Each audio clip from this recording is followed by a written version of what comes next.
In a world driven by headlines, outrage, and assumptions, one name has recently stirred both devotion and debate: Pope Leo XIV.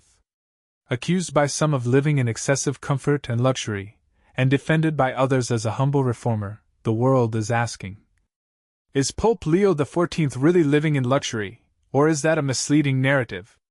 Today, we're diving deep into the truth. From his personal habits to the misunderstood riches of the Vatican, we'll separate facts from fiction. This is not a defense, nor an attack, it's a lens of truth. Let's begin. The controversy surrounding Pope Leo XIV's lifestyle didn't begin in a vacuum. It began with a few viral posts. Photos of elaborate Vatican interiors, gold ceilings, vast halls, ancient tapestries. Captions reading, "While people are hungry, this is how the Pope lives." Couple that with videos of Pope Leo riding in a custom-built Pope mobile, and suddenly a narrative begins to form: luxury, excess, elitism. But is that really the full story? The truth is, the Vatican itself is a historical palace. Most of what we see, the grandeur, the marble, the gold, is centuries old. Maintained not for comfort, but for cultural and spiritual preservation. Those ornate halls are not Pope Leo's bedroom. They're part of a global heritage that belongs to the world. Fun fact: the Apostolic Palace, often believed to be the Pope's house, is also home to museums, libraries, and meeting rooms. The Pope only uses a small fraction of it. So where does Pope Leo actually live? In a surprising turn for many critics, Pope Leo XIV doesn't live in the grand papal apartments.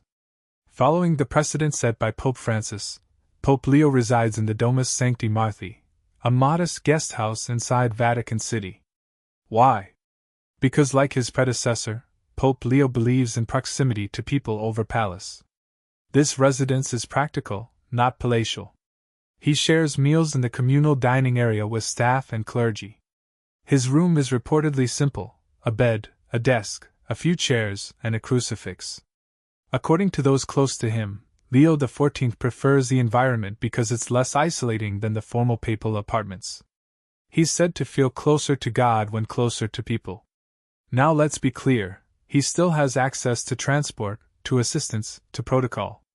After all, he is the spiritual head of over 1 billion Catholics. But access doesn't equal indulgence. Where does the Vatican's money go? A large portion of the misunderstanding comes from this question. If the Vatican has all this money, why are there still poor people? Fair question. But let's look at where that money actually goes. The Vatican's finances are separated into multiple sectors: the Holy See's operational budget, the Vatican city-state, and various charitable arms like Peter's Pence. Most of the Church's income comes from donations, offerings from everyday Catholics around the world. These funds are then used for running over 200,000 Catholic schools and universities, supporting over 5,000 hospitals and clinics in developing nations, funding refugee relief efforts through organizations like Caritas, maintaining historical and religious sites. Very little, if any, of this money goes into the personal account of the Pope. In fact, the Pope doesn't even draw a salary. Yes, you heard that right.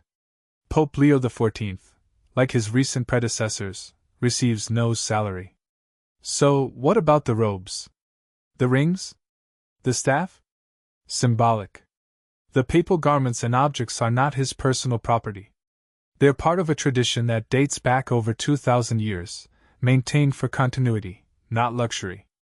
The public perception versus reality. It's easy to judge from afar. When people see Pope Leo XIV wearing white robes, escorted by guards, addressing massive crowds, it may look like royalty. But context matters. Those white robes? A simple cassock, similar to what priests wear, but in white to symbolize purity and leadership. The guards? They are the Swiss Guard, a historical unit not for show, but for safety. Given past attacks on popes, security is a necessity, not a luxury. And the crowds? They come not to worship a man, but to witness a messenger. Still, in the digital age, optics often outweigh nuance.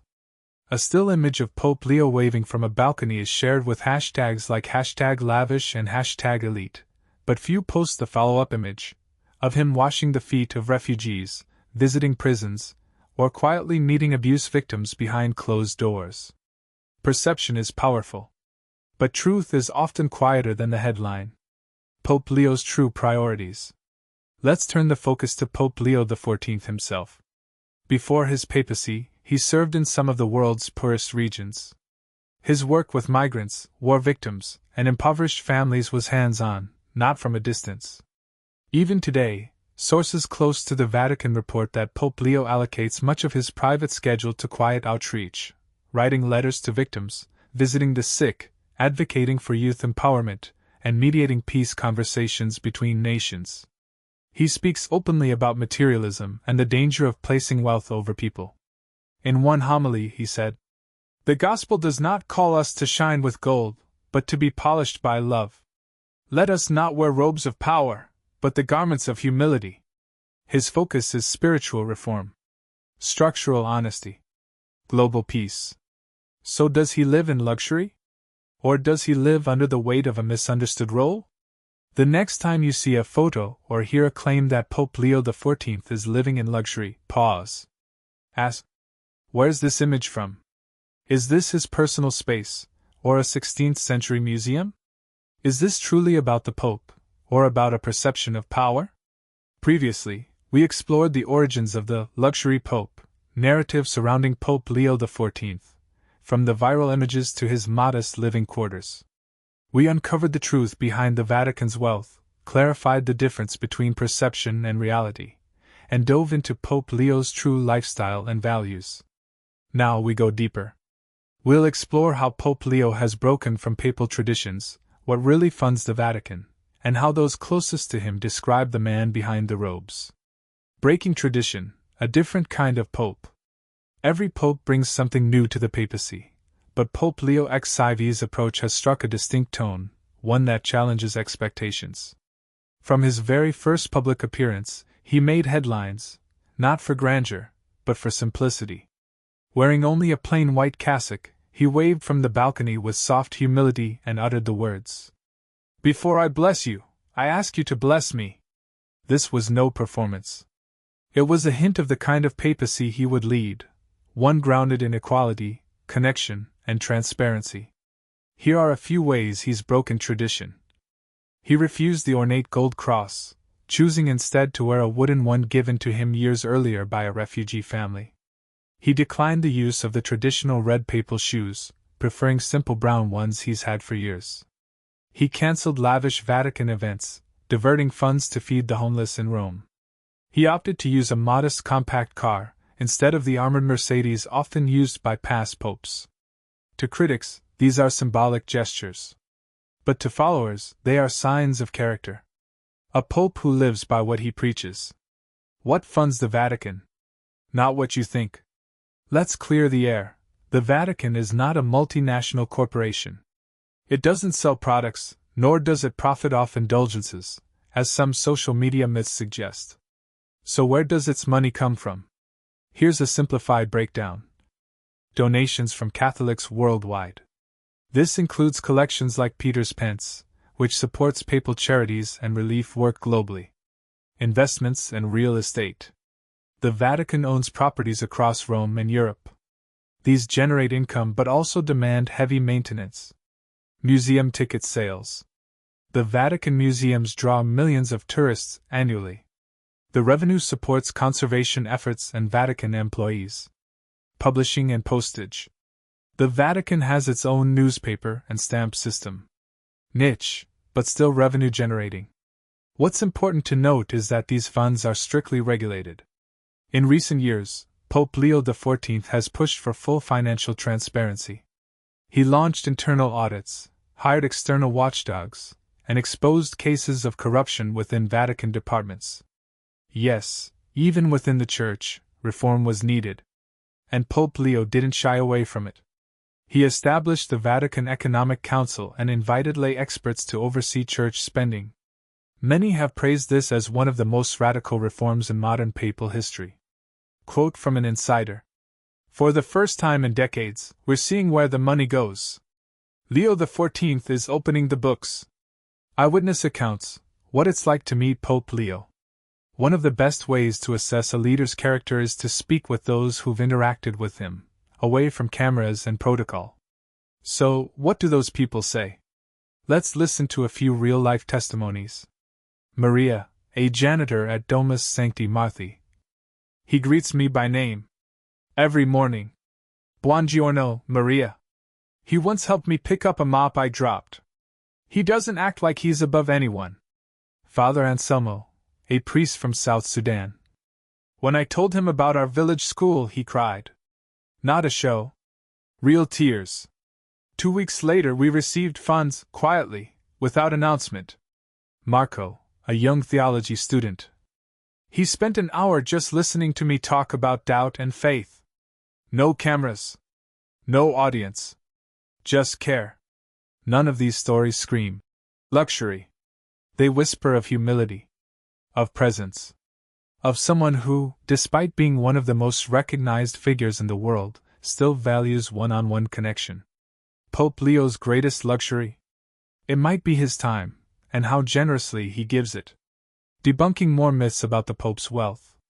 The internet loves a scandal. And the myth of the rich Pope is one of its favorite hits. Let's debunk a few common claims. Myth 1. The Pope has a personal fortune. Truth. He doesn't own any of the Vatican's assets. Upon election, he surrenders personal property and lives entirely in service of the Church. Myth 2. The Vatican is a tax-free billionaire state. Truth. While the Vatican is a sovereign city-state, it doesn't operate like a business. It reinvests funds into operations, maintenance, and humanitarian causes. Myth 3. Papal items are luxurious. Truth. Many items used in ceremonies, chalices, rings, mitres, are centuries-old relics. The Pope doesn't own them. They are part of church tradition and museum collections. Myth 4. The Pope lives like a king. Truth. His room is smaller than most hotel suites. His meals are simple. His outings are rare. Security, yes. Extravagance, no. This isn't to say the Vatican has no wealth. It does. But that wealth is institutional, not individual. And Pope Leo has made it clear, the Church must serve, not shine. Criticism and the cross, a leader under scrutiny. Let's be honest. Not everyone is a fan of Pope Leo XIV. His simplicity has drawn admiration and criticism. Some traditionalists believe he's too casual, too open to change. They argue that the Church loses its mystery and majesty without grand symbols. Others, outside the faith, accuse him of not doing enough, expecting him to solve world hunger, end wars, and modernize 2,000 years of doctrine in a day. It's a hard balance. In many ways, Pope Leo carries a dual burden: the weight of centuries of papal tradition, and the expectations of a modern, digital, hypercritical world. But he doesn't respond with defense. He responds with consistency. Whether it's visiting the sick, supporting climate justice, or advocating for peaceful dialogue, Pope Leo walks the talk. And perhaps that's what makes him controversial. He refuses to play to the gallery. He simply shows up. Humbly. Daily. Quietly. And in a world that often equates visibility with value, humility can look suspicious. But maybe that's where holiness lives. We've now seen how Pope Leo XIV's actions match his message. We've explored his simple lifestyle, the structure of Vatican finances, the truth about the Church's wealth, real stories from people who know him, and the myths that distort public perception. But we're not done. So far, we've unpacked the myths, the money, and the man behind the robe. We've walked through the halls of the Vatican, not through rumor, but through reality. We've seen how Pope Leo XIV's daily life, financial transparency, and spiritual mission defy the media narratives that try to paint him as a symbol of wealth. But now, in this final part, we go beyond the present. In Part 3, we'll explore how Pope Leo XIV is shaping the future of Catholicism, what legacy he's building, and why history may one day see him not as a king in gold, but as a shepherd who chose the path of humility in an era obsessed with status. Let's begin. The Reformer Pope, a quiet revolution. To understand Pope Leo XIV, you must understand the moment in history we're living through. The Catholic Church faces declining church attendance in the West, rising secularism, global scandals involving clergy, political polarization within the faith.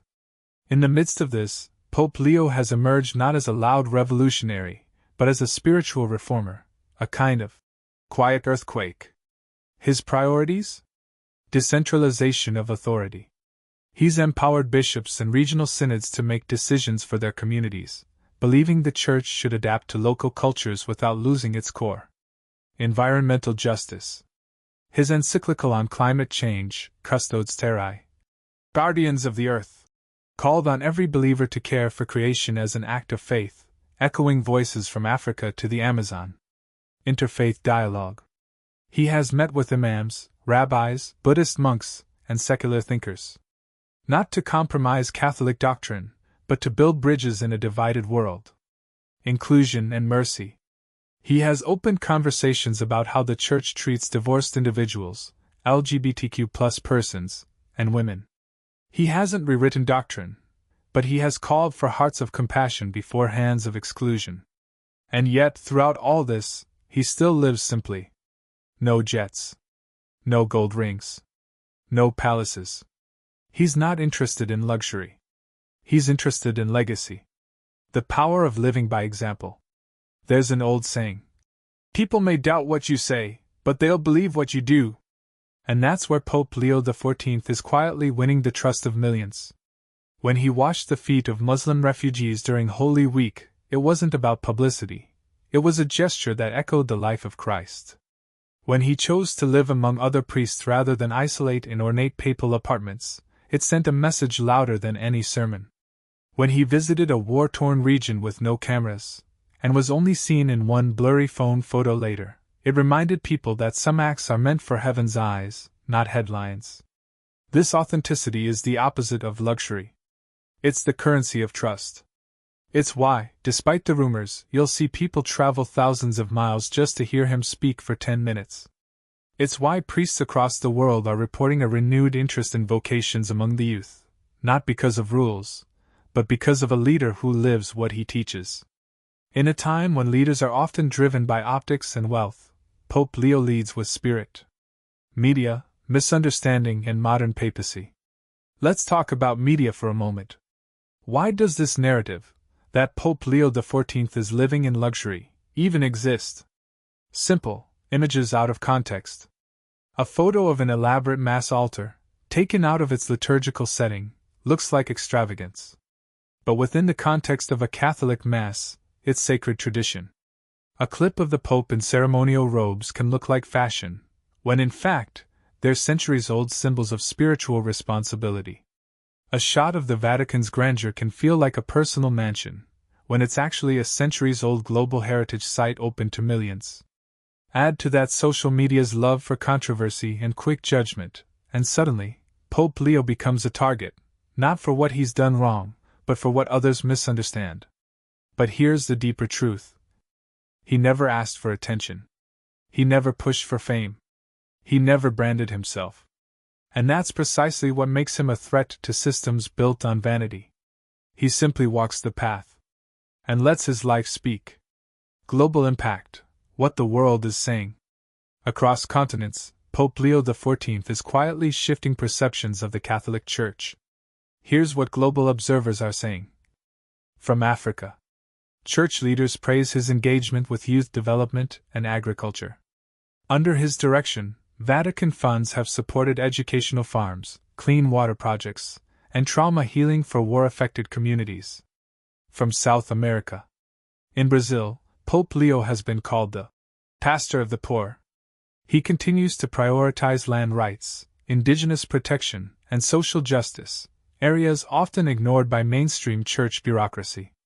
From the Philippines. Survivors of typhoons recall his direct involvement in relief efforts. He didn't send a press release. He sent blankets, food, medical teams, and personally called diocesan leaders to ensure aid arrived. From the United States. Even in a divided cultural climate, Pope Leo has earned admiration for his refusal to take political sides. He speaks of dignity, not division. Of listening, not labeling. A United Nations delegate once remarked, "He doesn't act like a global leader. He acts like a global soul." And in doing so, he's redefining what spiritual leadership looks like in the 21st century. A legacy of light, not luxury.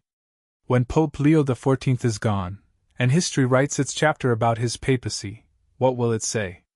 It won't speak of gold, or marble, or designer shoes. It will speak of courage, of listening when others shouted, of choosing humility over headlines, of walking with the refugee, the abused, the forgotten. It will say, "Here was a pope who reintroduced the world to Christ not through power, but presence." That's not luxury.